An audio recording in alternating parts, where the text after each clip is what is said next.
Então, pessoal, vamos retomar o que a gente viu um pouco na aula passada, beleza?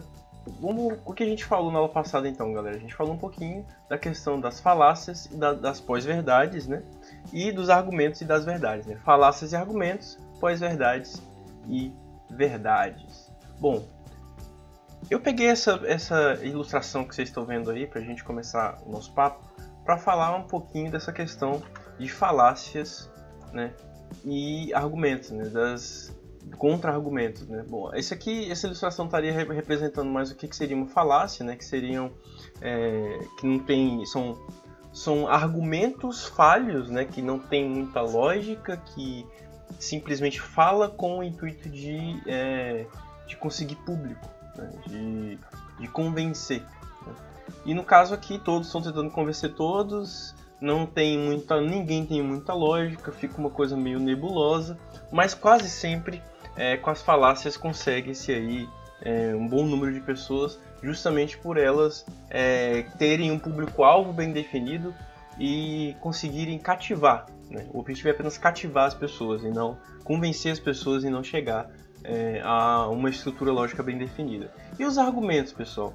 Os argumentos, eu peguei essa imagem aí para vocês, pegando essas engrenagens, né, para a gente fazer uma associação dos argumentos como se fosse uma coisa bem estruturadinha, uma coisa bem lógica, que gira direitinho, que é bem bonitinho, e no caso duas pessoas argumentando aí, você pode ver que ambas estão se complementando, né? Não tem essa coisa meio nebulosa da falácia, não. Aqui a gente se complementa, que é o meu objetivo, inclusive, nos nossos debates, a gente se complementar, a gente crescer junto, né? O argumento tem uma estrutura lógica bem definida, ao contrário das falácias. Ela é composta por premissas, premissa 1, premissa 2, premissa 3 e conclusão.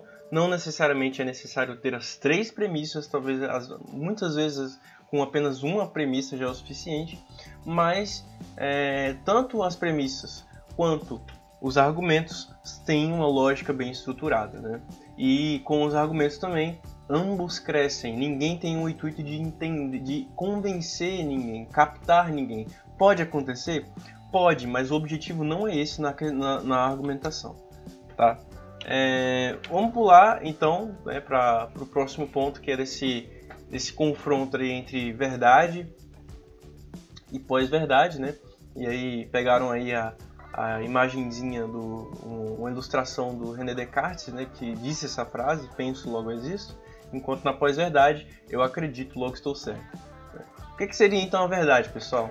A verdade, ela é um pouco complicada, por quê? Porque ela não tem o intuito de agradar ninguém. A pós-verdade, ela é muito complexa, ela é muito difícil, e para Descartes, né, aproveitando essa ilustração aí, para você existir, né, você precisa pensar muito, você precisa ir um pouco além das nossas capacidades mais básicas. Bom, e na verdade isso é um pouco, e a verdade é um pouco difícil, né? Ela não é acessível. Poucas pessoas têm condições de entender a verdade, né? Já a pós-verdade, ela é um pouco mais fácil, porque ela não exige conhecimento prévio, né? Qualquer pessoa pode entender uma pós-verdade.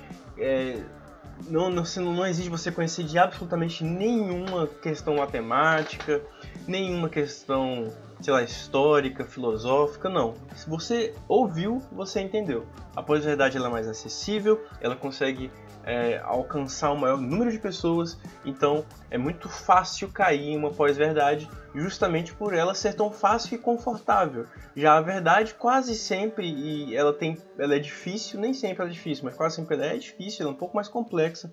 Ela exige que você entenda outras coisas para que você possa entender o que verdadeiramente é a verdade. Então nem todo mundo está disposto a entender outras coisas para poder chegar no objetivo, ele quer entender logo de cara, e normalmente são essas mesmas pessoas que cedem à pós-verdade, né? Bom, galera, então vamos falar um pouquinho então sobre as semelhanças entre as falácias, né, e a pós-verdade.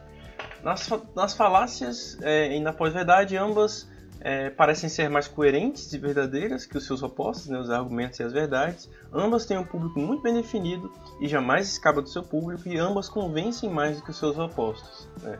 Ou seja, as falácias e as pós-verdades, elas não só têm um alcance maior, como elas convencem mais, justamente por serem mais fáceis e por ter um público-alvo melhor definido. E ela nunca permite ser questionada, ao contrário, né, dos argumentos e das verdades. E as diferenças entre as duas é que a pós-verdade, né, e ela pode conter algumas estruturas lógicas bem definidas, ao contrário das falácias, né? As pós-verdades, ela tem ali uma construçãozinha, né? Já a falácia, aliás, na verdade é o contrário. A falácia, ela é que... a pós-verdade tem uma estrutura lógica bem definida e a falácia não tem, é isso. As falácias são mais difíceis de se identificar do que as verdades, que as pós-verdades, aliás. Por que as pós-verdades são mais fáceis de identificar, pessoal? Para você identificar uma pós-verdade de uma maneira mais simples, é só você ver qual é a credibilidade da pessoa que está falando aquilo. Quase sempre, em quase a totalidade dos casos, quem vai soltar uma pós-verdade vai ser alguém que não entende sobre o que está falando, beleza? Vamos então para as diferenças, né, entre as verdades e os argumentos. As diferenças entre as verdades e os argumentos é que uma verdade não necessariamente precisa ser um argumento. Ou seja, uma verdade não precisa ter uma estrutura lógica bem definida, ela precisa apenas que a conclusão seja verdadeira. Ou seja, às vezes uma opinião que você tem sobre uma determinada coisa é uma verdade. Você não estruturou, você não fez tudo bonitinho ali, como é que deveria ser, mas é uma verdade, né? E o argumento possui um público-alvo, né? A verdade, ela não precisa ter público-alvo. Tipo, é o caso do Covid, por exemplo, as informações do Covid. Elas são soltadas para todo mundo. Ela não tem um público-alvo. O público-alvo é quem quiser ouvir. É isso, né? A verdade, ela não tem esse público, ao contrário do argumento. E a semelhança entre os dois é aquilo que eu já tinha falado antes, né? Que os dois permitem-se ser questionados, não só se permitem, como devem ser questionados, tanto as verdades como os argumentos, né? Bom, pessoal, então é esse o resuminho, né, da aula que se passou. Espero que vocês tenham gostado. É sempre um prazer estar com vocês. Até a próxima aula.